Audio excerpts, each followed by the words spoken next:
there was participation from some African kingdoms. We know that Dahomey, for example, which was popularized in the Lion King movie. The Woman King movie. There was some African participation, but guess what? The transatlantic slave trade was a European operation. It was controlled. It grew.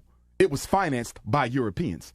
When many of the African nations found out what was really being done to us, because in Africa, there was no concept of chattel slavery. There was no such thing as owning people forever. There was no such thing as perpetual ownership of an entire family line or a bloodline. You understand? There was no such thing as being dehumanized. European slavery stripped African people of our humanity. There's no precedent for that in the world before European chattel slavery. They didn't know what they were getting into. They were wrong and can be held accountable. But let's not take the onus off of the true power structure behind slavery, and that was the white man. I didn't say Portuguese.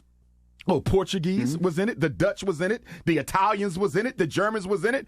Who didn't have a hand either in slavery outright or colonization that came after it? And when you factor in colonization with slavery, you can't possibly blame an African nation for that because they suffered during colonization as much as we did in slavery. So I reject any proposal that wants to make African people more liable for slavery than the white people who owned, controlled, expanded, and benefited. Oh, I agree with that. Yeah, they're definitely not more liable. It's just like you said, everybody. Nor are they equally liable. Are equally. Everybody needs to be at the table. Absolutely, but Africa don't owe us reparations.